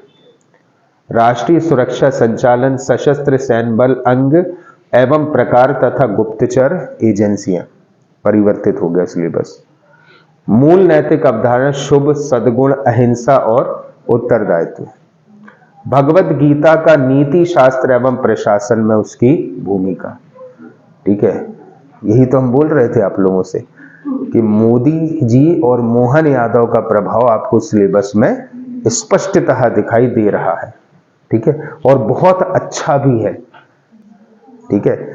कि कम से कम आप गीता के बारे में एक मूलभूत ज्ञान तो ग्रहण करोगे, इससे कि नहीं करोगे? ठीक है। फिर है मानवीय व्यवहार एवं मनोचिकित्सा। ठीक है। अच्छा है, आदमी टंग रहे हैं, बैठे बैठे मर रहे हैं, तो थोड़ा सा जो है कि ये चीजें अगर सामने दिखाई दे रही हैं आपको, तो ऐसा कोई स्टेप लेने के पहले व्यक्ति 10 बार सोचेगा। मनोवृत्ति। ठीक है। ये पुराने वाला टॉपिक है। विषय, वस्तु, तत्व, प्रकार, मनोवृत्ति का निर्माण, मनोवृत्ति में परिवर्तन, प्रबोधात्मक संप्रेषण, पूर्वाग्रह, भेदभाव, भारतीय संदर्भ में रूढ़िवादिता। अभिक्षमता। ठीक है। ये भी पुराना टॉपिक है। अभिक्षमता में लोक सेवा हेतु आधारभूत मूल्य, सत्यनिष्ठता, निष्पक्षता एवं असमर्थकवादी वस्तुनिष्ठता, लोक सेवा के प्रति समर्पण, समानुभूति, सहिष्णुता एवं कमजोर वर्गों के प्रति संवेदना। सामवेगिक बुद्धि। ठीक है। ये भी पुराना ही टॉपिक है। कौन सा? सामवेगिक बुद्धि। ठीक है। उसके बाद व्यक्तित्व भिन्नताएं, मनोविकार एवं मनोचिकित्सा, ये भी पुराने टॉपिक है। ठीक है। इसके बाद लोक प्रशासन में नैतिक मूल्य, ये भी पुराने टॉपिक हैं। ठीक है, जो चले आ रहे हैं। केस स्टडी, तो इन्हीं जितने भी आप लोग कहना चाहिए प्रावधान पढ़ोगे, उन्हीं पर आधारित होगी क्या? Case study. ठीक है। लेकिन भाई नीति शास्त्र तो फिर भी इजी है। ठीक है। सोशियोलॉजी टफ है। ठीक है। वो अपन को अभी चालू करना पड़ेगी। ठीक है। अगर एमपीपीएससी करना है तो, और अगर अभी चालू नहीं करी तो देर हो जाएगी। ठीक है। हाँ, फिर यही होता है, फिर बस सीधे शादी के कार्ड आते हैं। ठीक है। जिन जिन लोगों से बोला है हमने कि भैया अच्छे से पढ़ लो, अच्छे से पढ़ लो, और जो 1 घंटे में छू हुए, क्लास ही नहीं आ रहे, घर गए तो पढ़े हैं घर पे। ठीक है। तो कुछ समय बाद ये होता है कि मम्मी लात मार के भगा देंगी। आप जिस आयु तक रिजल्ट नहीं दोगे, जैसे एक निर्धारित आयु होती 25, 26, 27, भाई कुछ किसी ना किसी का तो रिजल्ट तो। ठीक है। पेरेंट्स अभी दुलार करेंगे बहुत कि सालों बाद घर आए, और सालों बाद का भी तो गए थे दिवाली पे। ठीक है। फिर सकरात में फिर। ठीक है। वही माता जी जो है काली जी का स्वरूप धारण कर लेंगी, एक जीभ बाहर उनकी। ठीक है। और फिर जब तुम एक निर्धारित आयु तक रिजल्ट नहीं दे पाओगे तब वो तुम्हें ही उठाकर फेंकेंगे। उस समय फिर ऐसा लगेगा कि यार मार लो लेकिन बोलो नहीं हमसे कुछ भी। ठीक है, तो इसीलिए है ना, थोड़े से फोकस्ड हो जाओ। अभी तक तो ऐसा था कि गुडविल में सब कुछ चलता जा रहा था और निकल भी रहे थे लोगों के पेपर, लेकिन अब का जो सिलेबस है, ठीक है, बहुत ज्यादा मेहनत की आवश्यकता है इस सिलेबस में। ठीक है, नेक्स्ट चतुर्थ प्रश्न पत्र है, और कंफर्ट जोन में तो ये बिल्कुल भी नहीं हो पाएगा सिलेबस। सब कंफर्ट जोन के तुम यूट्यूब के वीडियो देख रहे बैठ के, कुछ नहीं हो पाएगा उससे। बर्बाद हो गई जनरेशन ये ऑनलाइन पढ़ाई के कारण। आपको तो है ना ऑफलाइन वापस उतरना पड़ेगा, बिल्कुल फोकस बनाकर चीजों का अध्ययन करना पड़ेगा, खुद से लिखना पड़ेगा, क्योंकि पैटर्न भी लिखने का इन्होंने गड़बड़ किया है। ठीक है, 3, 5, 11 वाला पैटर्न फिर भी इजी था, ये पैटर्न टफ है। 2 नंबर के हैं, 7 नंबर के, और वर्ड लिमिट बढ़ गई है, टाइम उतना ही है। ठीक है, क्योंकि तुम इतने ही सोचो ना, 5 नंबर वाला तुम्हें कितने शब्दों में लिखना था? 50। लेकिन इस बार की मेंस में उन्होंने 1 पेज दे दिया था लिखने के लिए, क्योंकि वो 50 शब्दों में तो कभी कोई आंसर बड़ा वाला कंप्लीट नहीं होता। तुम लिखो या फिर हम 12 साल से जो हमारा एक्सपीरियंस है हम लिखें बैठकर, तो हम अभी 1 पेज में जाएगा ही जाएगा आंसर। तो अगर ये 60 शब्द कह रहे हैं तो आपको 1 पेज मिलेगा, और वो 1 पेज तुम लिख कर ही आओगे, क्योंकि लास्ट में मनोदशा हमारी ये रहती इतना सा और लिख दे। ठीक है, तो यहाँ टाइम बचना नहीं है तुम्हारा। तो राइटिंग प्रैक्टिस अलग तुमको करनी है और नई नई चीजें अलग से कवर अप करना है। ठीक है, ऐसा ही परिवर्तन अभी आप वनडे एग्जाम की जो सीरीज चालू होने जा रही है, वैसा ही परिवर्तन आप वहां पर देखोगे। इन्हीं में से जो टॉपिक हैं वो वहां के एग्जाम्स में भी एड ऑन होंगे। ठीक है, जैसे अपन ने पढ़ा अभी भगवत गीता का समाज पर क्या प्रभाव है, ऐसे ही कुछ टॉपिक्स वहां पर भी आपको देखने को मिलेंगे। ठीक है, तो सेकंड पॉइंट है उद्यमिता, अवधारणा एवं विकास। उद्यमिता समझ गए ना, रिस्क लेने वाली कैपेसिटी। ठीक है, व्यवसायिक संगठन एवं प्रबंधन। ठीक है, आप जैसे बिजनेस को कैसे बढ़ाना है, कैसे आगे ले जाना है, वो तमाम सारी चीज, प्रशासन एवं प्रबंधन। ठीक है, उसके बाद समग्र व्यक्तित्व विकास, ये नहीं था पहले, ये सब नया जुड़ा है। ठीक है, ठीक है, और इन्हीं चीजों पर आधारित क्या होगी? Case study. ठीक है, तो ये पेपर 3 भी तुम्हारे लिए नया है, पेपर 2 का सेकंड पार्ट तुम्हारे लिए नया है। ठीक है, और पेपर 4 का सेकंड पार्ट तुम्हारे लिए नया हो गया। बिल्कुल है, बहुत छोटी छोटी सी चीजें, समझाएंगे तो बहुत अच्छे से समझ में आ जाएगा, क्योंकि उद्यमिता वाला पेपर तुम लोग ग्रेजुएशन में देते होगे। ठीक है, वही चीज है यहां पर। ठीक है, नेक्स्ट हिंदी, यही कहना चाहिए, उनमें तो छेद होने हैं नाव में। ठीक है, पुट्टी इसी को करनी है, हिंदी को। ठीक है, ये चेंज नहीं हुई है। देखो भैया, हिंदी में सबसे पहले तो 25 क्वेश्चन आने 3-3 मार्क्स के। ठीक है, टोटल हो गए कितने? 75। फिर रस, अंग एवं प्रकार, 5 नंबर का एक क्वेश्चन। देखो तुम्हें इतना डिफाइन करके दे रहा हूं, इतना ही पूछेंगे, इसके बाहर का नहीं पढ़ना है। फिर आएगा छंद, और छंद भी कितने हैं? 3, दोहा, सोरठा और चौपाई, बस 5 नंबर का एक क्वेश्चन। ठीक है, उसके बाद अनुवाद। आ जाओ,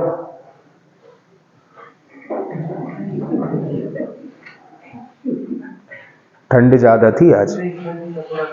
अच्छा, हिंदी से अंग्रेजी। ठीक है, ये तुमको बदलना है। ठीक है, 3 क्वेश्चन आने हैं, हिंदी से कन्वर्ट करना है किसमें? अंग्रेजी में। फिर अंग्रेजी से हिंदी, ये भी 3 क्वेश्चन आने हैं। प्रशासन के मानक शब्दों के अर्थ, हिंदी से अंग्रेजी शब्द 5 और अंग्रेजी से हिंदी शब्द 5। ठीक है, संधि और समास। ठीक है, 5 क्वेश्चन आने 2-2 नंबर के, मुहावरे और कहावतें। ठीक है, फिर विराम चिन्ह, अनीश याद है? शब्द शक्ति, विलोम शब्द, अनेक शब्दों के लिए एक शब्द, तत्सम, तद्भव, पर्यायवाची शब्द युग्म, वर्तनी, वाक्य संरचना एवं प्रकार और शब्दार्थ।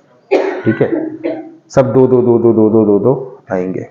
ठीक है, नेक्स्ट फिर आएगा पल्लवन।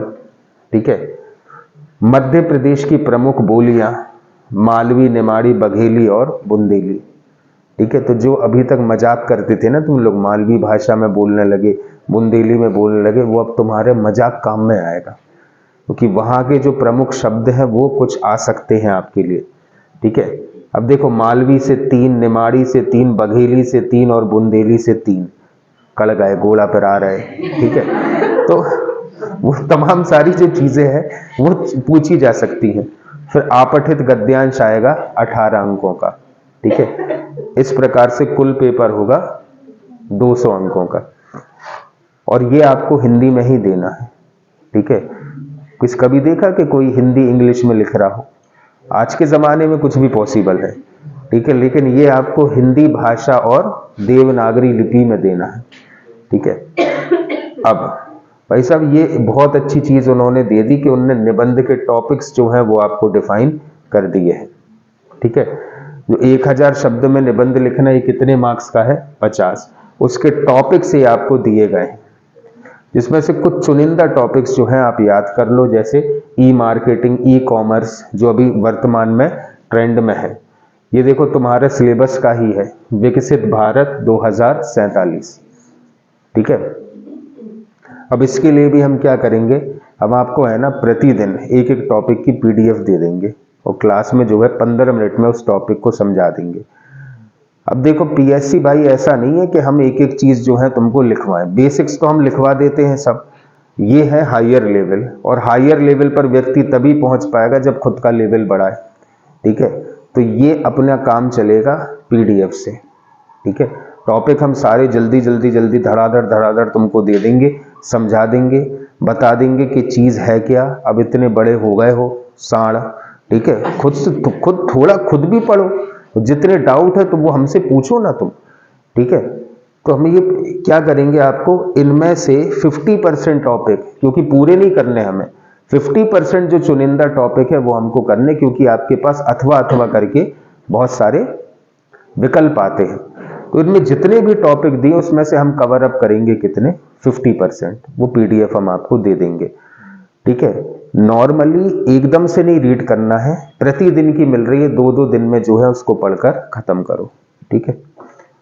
अब दूसरा निबंध ये करंट के विषय पर होगा, जैसे G20 हो गया, राम मंदिर वाला मुद्दा हो गया, ठीक है। तो ये तो आपको करंट वाली क्लास से कवर अप करना पड़ेगा।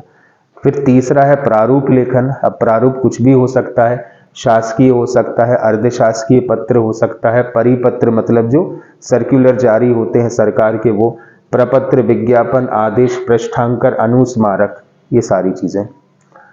प्रतिवेदन मतलब रिपोर्ट राइटिंग, कोई भी घटना हुई तुमको दे देंगे, उस पर रिपोर्ट जो है वो आपको लिखना है। अधिसूचना, ज्ञापन, टिप्पण, ये 250 शब्दों में आपको कंप्लीट करना है। ये है अंक 15, 100 अंकों का होगा ये, ठीक है। तो ये है भाई क्या, एमपीपीएससी का नया सिलेबस, ठीक है। 6 दिन का खेल है, लेकिन उस 6 दिन के खेल के लिए कोई 6 महीने में कंप्लीट करके अधिकारी बन जाता है, तो कोई 6 साल में भी नहीं बन पाता, ठीक है। जो कुछ भी है वो क्या है, मेंस है, क्योंकि इंटरव्यू तो सिर्फ कितने मार्क्स का है, 185, ठीक है। लेकिन 1500 नंबर की क्या है, मेंस। वो 1500 पर डिप्टी कलेक्टर कौन बन गया था? 1500 तो किसी के नहीं आए, 1000-900 के बीच में जो है आपको मिल जाता है, ठीक है। इसीलिए रणनीति यही है हमारी क्या, कि प्रतिदिन जो है, जैसे अब समाजशास्त्र है, समाजशास्त्र हमारा नया जुड़ा, तो आपके जो रेगुलर बैचेस चल रहे हैं, उससे बोल दे निकाल दे, जो रेगुलर बैचेस चल रहे हैं हमारे, ठीक है, उस रेगुलर बैचेस के अलावा आप आधा 1 घंटा और दो, ठीक है।